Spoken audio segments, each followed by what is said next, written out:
Look, bago groom, oh. You can finally see her face, her eyes. The banana emoji, OG family race will know. Rei Germar is very talkative. Likes to share stories so much, I'm amazed she hasn't run out of them. Levi baby! Ay! Levi baby! Ang mahal pala ng ilaw. Oh my God. Hey guys, good morning. So today is a Thursday. We're uploading a video later, but today we woke up really early because we're finishing a lot of things before we leave this Saturday. I remember telling you we're leaving this Saturday. Tapos earlier we did the RT-PCR since we have to leave na on Saturday. I'll tell you more details about that trip siguro later. But in today's video, I owe you guys the renders and the design of my walk-in closet, my bathroom, and my bag area. So that I'll share with you later. I think today also darating yung couch ko and yung armchair ko. Ligpit din kami sa taas kasi kailangan ko nang iset aside yung mga bagay-bagay para magkasya yung couch kasi malaki yung couch. Look, bago groom, oh. You can finally see her face, her eyes. You look like ate. So, right now, I am sorting some clothes.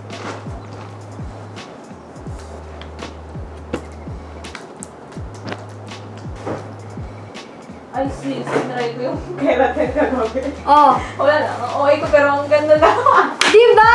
Oh my God. See? I ain't lying about the keratin. Kaya pa lang ako sabi ko, ay, parang okay naman ako dito. Diba? Ganun yung feeling. Kaya nga parang feeling ko, pag pinopromote ko siya, parang okay ka. Parang OA ka, pero to try is to believe. Clearing it up slowly. Kung maalala nyo, itsura niyan, di ba parang maraming gamit. Kasi nga, aalisin na to lahat eh. So, what we're really trying to remove things. Itong mga tower of boxes na hindi naman kasi talaga ako nagkikeep ng boxes. Pero kasi, sinasabihan ako ng friends ko na, oh, what if gusto mo ibenta? Walang box, ganyan. So, I moved here sa Alex drawers ko. And there's just so many wires. Like, too much wires. Right now, I'll be using my Tapi's pouches as cord organizer. Kasi it's perfect eh. Yan. Especially na I'm gonna be going somewhere. Look what I found. Our old sticker pack. Grabe. Brown hair pa ako dito. The banana emoji, OG family race will know. Ay! Ayun na si Ate Luna! And si Little Bobo! You smile for thumbnail. Smile! Mag-smile naman kayo, makisama. Ay, nagalit na. Anyway, andito na kami sa isang drawer. And ang dami niyang lamang notebooks. Ito yung planners ko. Planner / diary and everything. Hindi ko siya ma-let go talaga. As in, pupunta pa ako ng Western Union para kumuha ng sweldo. Ito yung time na ABS pa ang handler ko. Ang cute. Kasi yung mga brands na nandito, yun pa rin yung brands that I'm working with. Fun fact, very first brand na nakakita sa akin as a creator, wala pa ata akong 20k subs, Lazada. If I remember correctly.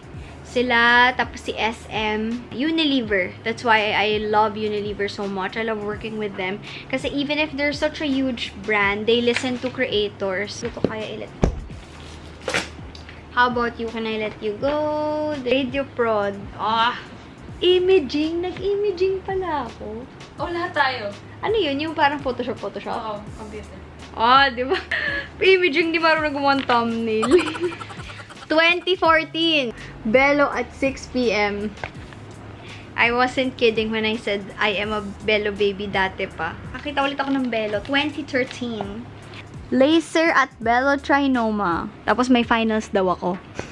Oh my God, Koy! Si Colleen nag-write nito. Rei Germar is very talkative. Likes to share stories so much, I'm amazed she hasn't run out of them. True naman. Until now naman. She's very outspoken, very energetic. There's a never dull moment with her so far. She has an awesome hair. She's very loyal to her friends and very appreciative. Aww. Meron akong Bible verse katabi ng reviewer. Parang nagdadasal ata ako na pumasa ako sa physics. Ayan, tuloy, hindi na kami nakapagligpit ni Jane. Ayun talaga. 7 p.m. and ngayon dumating yung couch ko. The room is not yet ready for the couch. So, ang laki-laki ng couch kung napanood nyo sa last video. So, tingnan natin kung paano natin siya mapapagkasya. Hindi pa nga namin nalabas itong old couch, oh.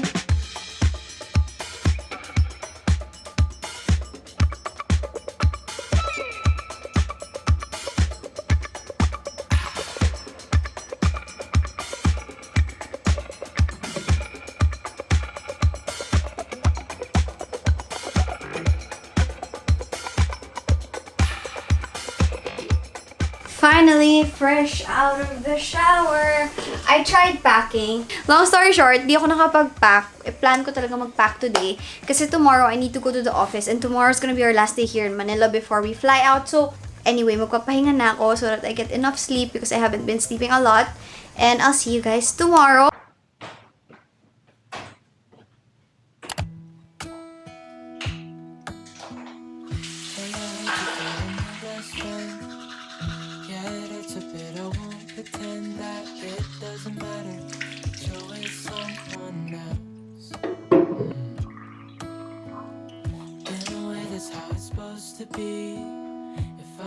Ayan, so Mish and I are here in Podium kasi maigi-claim kami na may mga GC kami na gamitin na namin. Can you help me with? With what? Face shield natin.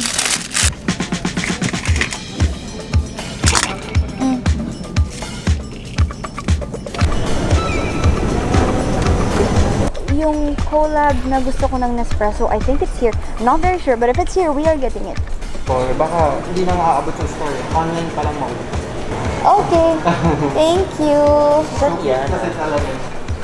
How are we gonna get that pink Nespresso? Message ko na kaya sa Ate Amy. Go.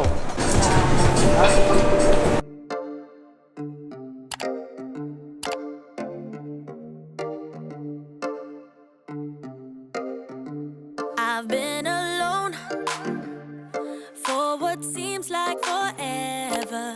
Try to hold it together, but I'm losing my grip. I need someone who can make me feel better. Wrap me up in a sweater, treat my pain with a kiss. Then suddenly you are here, inside my head everywhere. Where did you come from? I'm wondering, baby, are you made up of for real? Say, can you feel what I feel? 'Cause I can tell if I'm just... Hello! Ang bait mo. So, we're gonna go to the office. Sinundo lang namin ang baby. Kasi gusto siya makita ni Jam. Saglit lang naman kami. Di na namin sinama si ate tsaka si Bowie. Baby! Huwag kang magpaulan! You get the baby. Oh, saka ba ito? Ano mo? Ano? Ikaw, anong ginagawa mo? Saan to nakasaksak, be? Levi baby! Ay! Levi baby! Cute! Gagi! Super cute Thank you. The night is going to be... Hello, baby! Come here! Levi baby! So, tonight's going to be a very long night. We just got home from the office. Had to finish some work. It's 8 p.m. We leave at 6 a.m. tomorrow. That means waking up at 5:30, right? But I haven't packed yet, so I will be packing and I will be editing this video because this goes out tomorrow. So yeah, it's gonna be a long night. So we were invited by the Bello family and the Department of Tourism to go to Bohol. So this is really exciting. I feel like when I went to Bohol last time, I didn't vlog, right? So they were really affected by the pandemic, of course. Want to reignite the tourism in Bohol to help their people, of course. So I'm super excited to show you guys Bohol, what you guys can do there, how you guys can go there safely, and what are the new protocols in this new normal, and how you guys can help in your own little way. Super excited talaga ako because I'll be meeting Scarlett for the very first time, and then I'll be with Doc Hayden and Dr. Rabello Tapos, yun nga, I think first time ko mag-vlog sa Bohol kasi when I went there with Miggy's family, I don't remember vlogging. Correct me if I'm wrong. Because it was raining so hard. But right now, it's raining as well. So, let us pray for some good weather when we get to Bohol.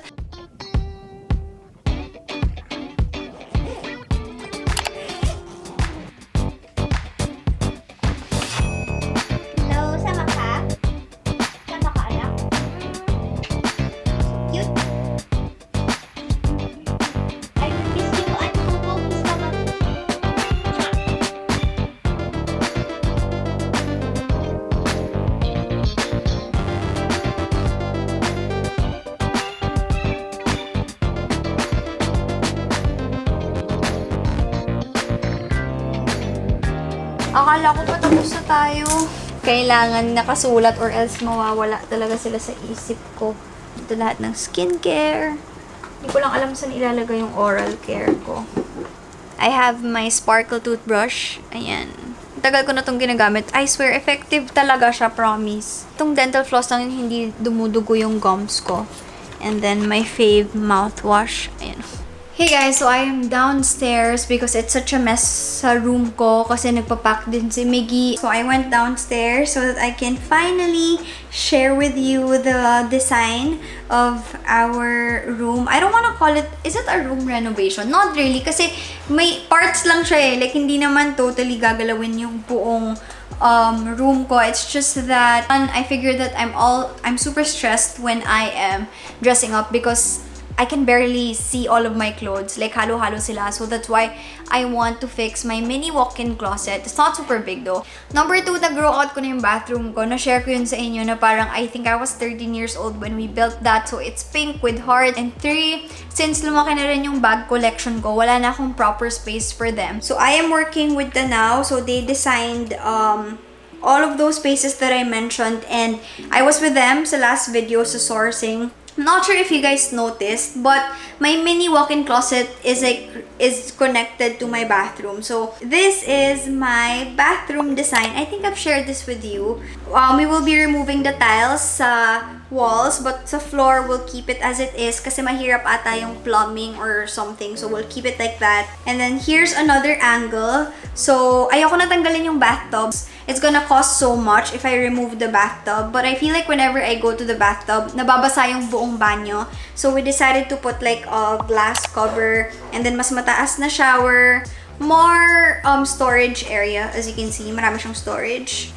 Ang mahal pala ng ilaw. Oh my god. And I was telling them na I'm not willing to spend so much sa lights dun sa banyo because no one sees that naman. And para sa akin, basta maliwanag, okay na. So here is my mini walk-in closet. I feel like it looks bigger sa render. But this is pretty small. You guys see it in the vlogs naman. The pink door, that's the door to my bathroom.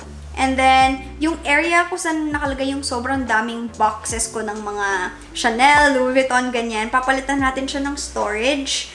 We'll have a full-length mirror on the left side of the door. Ito yung door na sinasabi ko sa inyo na right now, it's not there. It's literally an open space. But we'll be putting a door para may separation ng room, the mini walk-in closet, and so that the girls won't wee-wee there anymore. Yan, this is the storage that I'm talking about. We'll be adding dito sa side na to because I feel like I will for sure have clothes that still needs to be folded and di nila kailangan naka-hang. So, I feel like I'm gonna be putting it here. Here is the view from the door. We will be using glass doors pero hindi sila like super transparent because, you know, sometimes it could be messy and I don't want everyone to see that. So, here's another view. This is the render.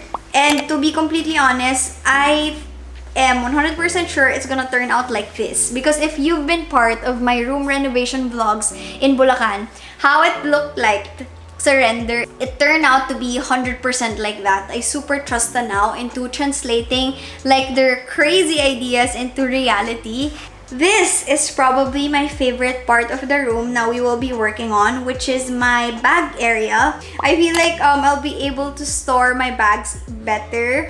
And I don't have a vanity area anymore in my room because I turned it into an office table. So this will kind of be like that. So I am super duper excited for this.